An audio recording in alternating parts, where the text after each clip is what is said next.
اپنے درمیان کپڑا لٹکوا لیا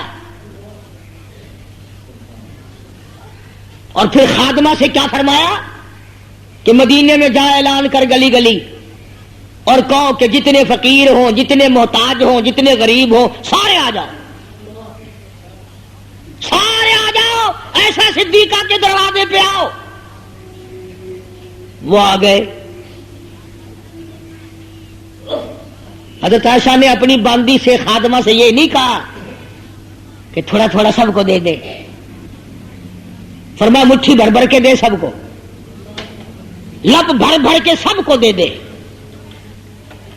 دیتی رہی ظہر تک 3 دفعہ عائشہ صدیقہ نے خادمہ کو مدینے کی گلیوں میں اعلان کے لیے بھیجا کہ اور رہ گئے ہوں گے، اوروں کو بلا لا۔ عصر کی نماز تک وہ سارا ختم ہو گیا۔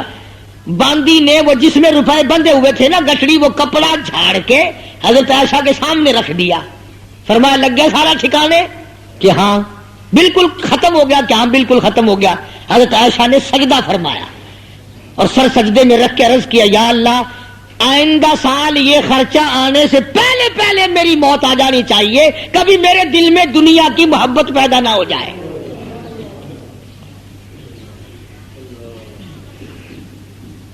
اب شام ہوئی، جناب عائشہ صدیقہ رضی اللہ تعالیٰ عنہا کا بھی روزہ ہے، خادمہ کا بھی روزہ ہے، روزہ ہے دونوں کا۔ اب جب تھوڑا سا دن قریب رہا نا تو وہ خادمہ جو تھی قریب آ کے کہنے لگی، آج روزہ کس چیز سے افطار ہوگی، روزہ کائے سے کھولو گی، کہ ہے نہیں کچھ؟ لگا نہیں کچھ بھی نہیں ہے، پانی ہے، صرف پانی ہے۔ خادمہ وہی کہہ رہی ہے تقسیم کرنے والی، صرف پانی ہے۔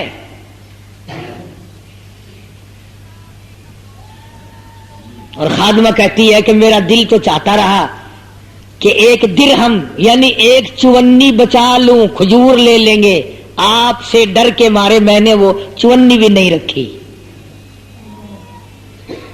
خادمہ تو کیا آج کل اگر کسی افسر کو تقسیم کرنے پہ لگاؤ گے تو انشاءاللہ وہ گٹھڑی تھی نا 12,000 کی، 100-200 تقسیم کرتا، باقی سارا بغل میں دبا کے کوٹھی پہ لے جاتا ساری گٹھڑی۔ وہ ساری پنڈ جیڑی سی نا وہ کوٹھی بنگلے تے پڑ جندی۔ خادمہ کہتی ہے میں نے ڈر کے مارے نہیں رکھی، ورنہ 1 چونی رکھ لیتی، کھجورے لے آتی، آپ کا روزہ بھی افطار ہو جاتا، میرا بھی۔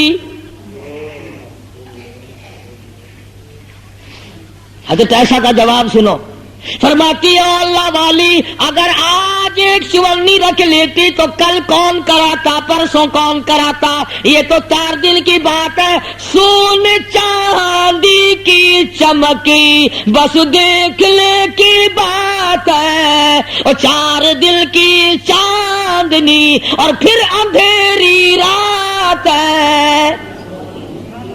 عائشہ صدیقہ رضی اللہ تعالیٰ عنہ کہتی ہے کیوں پچھتا رہی ہے، کیوں پشیمان ہو رہی ہے، اچھا ہوا بلا ہمارے یہاں سے ٹل گئی۔ کسی نے یہ تھوڑی سی گفتگو سنی، سیدنا فاروق اعظم رضی اللہ تعالیٰ عنہ کو پتہ چلا کہ میں نے تو سال بھر کا خرچہ بھیجا تھا، وہ تو آدھے دن میں سارا ہی اڑا دیا، سب دے دیا اللہ کے نام پہ۔ جبکہ عائشہ صدیقہ کو پتا تھا کہ میرا یہ سال کا خرچہ آیا ہے، مجھے اس میں سال گزران کرنی ہے، شام ہونے سے پہلے پہلے تمام کا تمام ٹھکانے لگا دیا۔ اور پھر اس باندی کو ایک وصیت کی، ارشاد سنایا محمد عربی سب کہہ دو صلی اللہ علیہ وسلم کی ذات اقدس کا، یوں فرماتی ہیں کہ ایک دن رات کو حضور کریم صلی اللہ علیہ وسلم کو نیند نہ آئی، تو ہم نے بار بار پوچھا کوئی تکلیف ہے، فرمایا نہیں۔ پھر نیند کیوں نہیں آتی؟ فرمایا کہ فلاں جگہ سے آیا ہوا ایک معمولی سا سونے کا ٹکا میرے گھر میں موجود ہے، ایک سونے کا ٹکا میرے گھر میں موجود ہے، مجھے یاد آ گیا وہ گھر میں ہے، اس کے فکر میں نیند نہیں آتی، اگر میری موت آ گئی تو اس ٹکے کا حساب کون دے گا؟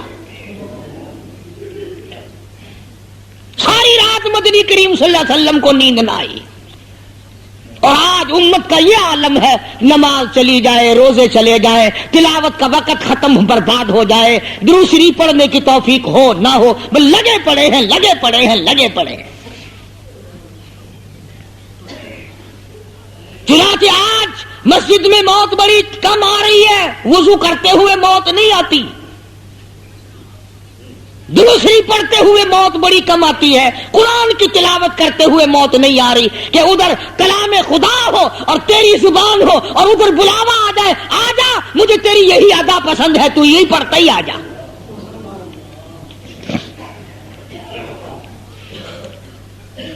ہماری عادت ہی نہیں بنتی، مزاج ہی نہیں بن رہا ہمارا کہ ہم درود شریف پڑھنے کا اپنا مزاج بنائیں، کلمہ استغفار کا مزاج بنائے، بناتے ہی نہیں۔ نظر مارو پوری دنیا میں کیا ہو رہا ہے، ذرا آنکھ کھولو، ہوش کرو۔ یہ خود تمہارا ریڈیو کیا کہہ رہا ہے، یہ ٹی وی کیا بتا رہی ہے، اخبار تمہارے کیا بتا رہے ہیں، چلتا چلتا آدمی پھٹ سے مر رہا ہے، دیر نہیں لگ رہی۔ یہاں ہمارے پڑوس میں آج ہی صبح اٹھا، نہایا، نماز پڑھی، منڈی گیا، مالٹے لایا، روٹی کھائی، سنبھال رہا ہے، چھبڑی میں رکھ رہا ہے، 4 پیسے بناؤں گا، آواز آئی کہ تجھے بہت دن ہو گئے چھبڑی پہ لگے ہوئے، جلدی آ ادھر، 1 سیکنڈ نہیں لگا، یوں پیچھے کو گرا اور موت آ گئی، ابھی نماز کے بعد جنازہ ہوگا۔ تو میں یہ کہہ رہا تھا کہ خداوند عالم نے ہمارے سامنے جو قرآن کریم رکھا ہے اور مصطفیٰ کریم صلی اللہ علیہ وسلم کے ارشادات رکھے ہیں، اگر ہم ان کو اپنی زندگی کا لاہ عمل بنائیں، دستور العمل بنائیں، ضابطۂ حیات بنائیں اور ان پر ہم یقین کریں 100%۔ اصل بات یہ ہمارا یقین نہیں، اگر ہمارا یقین ہو، ہم اپنے بچوں سے قرآن پڑھوا کر سن کر کے بڑے مرد بڑی بوڑھی عورتیں خوش نہ ہو۔ کیڑی نانی ہے، کیڑی دادی ہے جیڑی پوترے نو آندی ہے او میاں ابا میں نے سورت ملک سنا، میں نے سورت یاسین سنا، او میں نے آندی تو نہیں پر تو سنا تو صحیح۔ ہر مرد عورت کی بس ایک تمنا ہے، آسمان کی طرف اڑ جاؤں، اوپر کو ہو جاؤں، اوپر کو ہو جاؤں۔ جو بیٹا کالج پڑھتا ہے سارے گھرانے کی امید لگی ہوئی ہے، انشاءاللہ بس جی ہے، 2 سال رہ گئی ہیں، 2 سال کے بعد انشاءاللہ لہو پینا شروع کر دے گا، پھر اللہ میں حملہ نہیں کرتا، واقعات ہیں، حالات ہیں، میرا کسی سے جھگڑا نہیں۔ ان میں ہیں 10% لوگ ایسے بھی کہ جو اگر 50 برس بھی ملازمت کریں اللہ کے فضل و کرم سے ایک لقمہ حرام نہیں کھاتے، ایسے بھی ہیں، کیوں نہیں ہے، مگر بہت قلیل، الا قلیلا، بہت تھوڑے۔ البتہ قرآن کریم کی طرف توجہ کرو، میں تو آپ کو صرف یہاں لانا چاہتا ہوں، بتاؤ میرا اس میں کیا گناہ ہے؟ میں تو یہ چاہتا ہوں کہ گھر سے تیرا جنازہ اٹھے، سارا گھرانہ تجھے قرآن پڑھ پڑھ کر الوداع کرے۔ اب یہ جنازہ اٹھانے والے ہیں، ایک کو بھی جنازہ اٹھانے کی دعا نہیں آتی،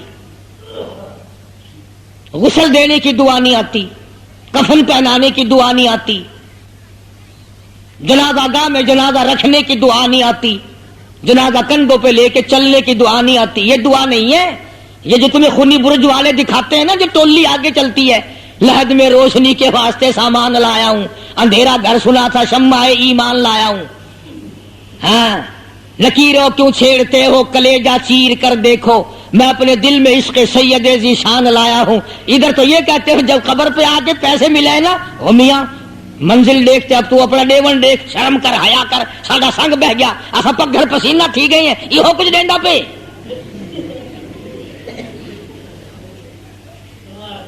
اے دعا پہ ہی تھیندی ہے بخشیش کی۔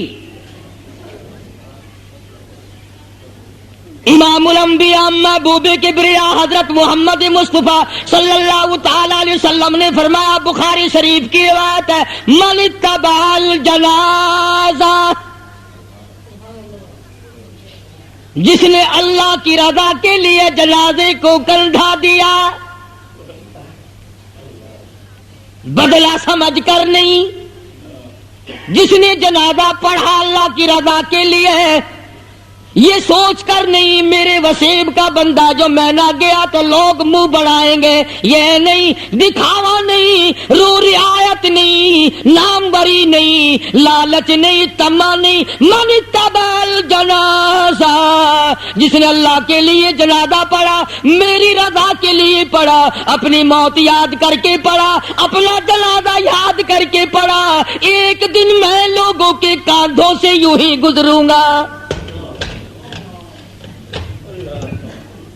فرمایا جس نے اس طرح جنازہ پڑھا پر میرے محبوب پھر کہہ دے ان سے میرا بھی وعدہ ہے، غفر لہ ما تقدم من ذنبی، میں نے بھی ان کی ساری زندگی کی گناہیں آج معاف کر دی۔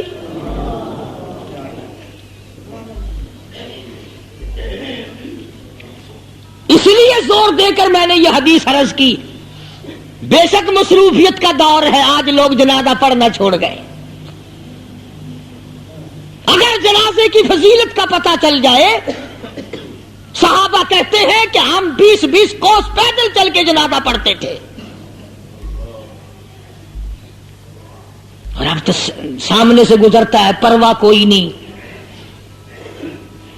علماء کرام نے لکھا ہے جنازہ کا جب کندھا دے اس کے لیے بھی بخشش کی دعا کر، اپنے لیے بھی بخشش کی دعا مانگ، اور بدلتا چل، یاد کرتا چل کہ آج اس کا نمبر ہے، کل میرا نمبر ہے۔ اس کو تو اٹھانے والے اتنے آدمی بھی مل گئے، نہ معلوم میرا جنازہ بھی اٹھے گا کہ نہیں۔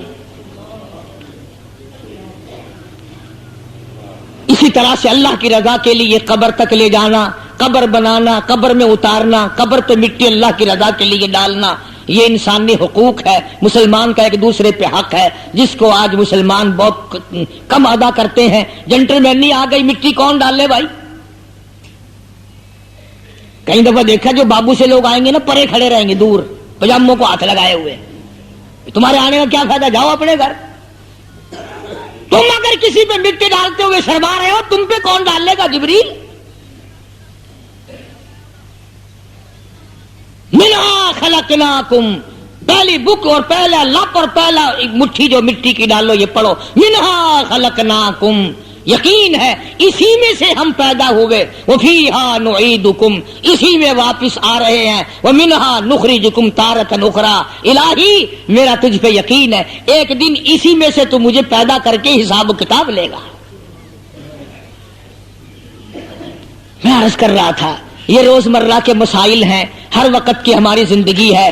میتوں کو غسل دینا سیکھو، بڑا ثواب ہے، بڑا اجر ہے۔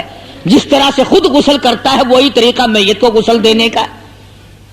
کفن پہنانا سیکھو، کس طرح سے سنت ہے، کتنے کپڑے مرد کے کتنے عورت کے ہونے چاہیے، یہ ضروری چیزیں ہیں۔ یا پھر مرنے کا انکار کر، یا ان ساری چیزوں کو معلومات ملا۔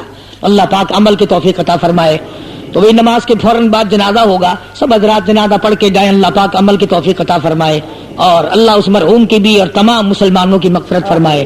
بسم اللہ الرحمن الرحیم۔ اللہم صل وسلم وبارک علی سیدنا و مولانا محمد النبی الامی الہاشمی وعلی آلہ واصحابہ وبررۃ الکرام۔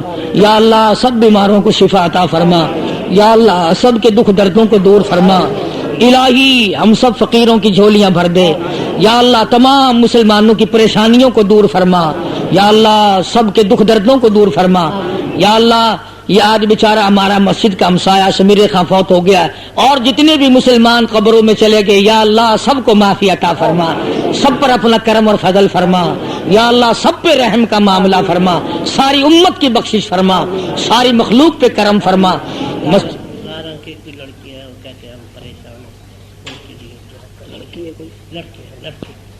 کوئی لڑکے ہیں اللہ تبارک و تعالیٰ ان کی پریشانی کو دور فرمائے، اور لاڑا کے علاقے کے ہیں، اور جتنے یہ کالجوں میں پڑھتے ہیں اللہ تعالیٰ ان کو سب کو کامیاب فرمائے، ان کو ان کے مقاصد میں، تعلیم میں، محنت میں، اور اللہ پاک سب کو نمازی بنائے، ہدایت عطا فرمائے، اور نیتوں کو اخلاص کرنے والا بنائے۔ ہاں حافظ عبدالرشید صاحب ہیں، پرانے دوستوں میں سے ہیں، میرے بھی مدرسے مسجد کے بھی خدمت گزار ہیں، مدینہ گلاس فیکٹری والے۔ طبیعت ان کی صحیح نہیں رہتی، اللہ تعالیٰ اپنے فضل و کرم سے صحت کلی عطا فرما، یا اللہ سب پریشانوں کی پریشانی کو دور فرما۔ بچہ ہے جاوید ہے، اللہ تعالیٰ اس کے کاروبار میں برکت عطا فرمائے. جتنے بھی مسجد کے مدرسے کے تمام مسلمان سب کے کاروبار میں روزی رزق میں برکت عطا فرما. کافی لوگوں نے دعاؤں کے لیے کہا یا اللہ سب کی پریشانیوں کو دور فرما.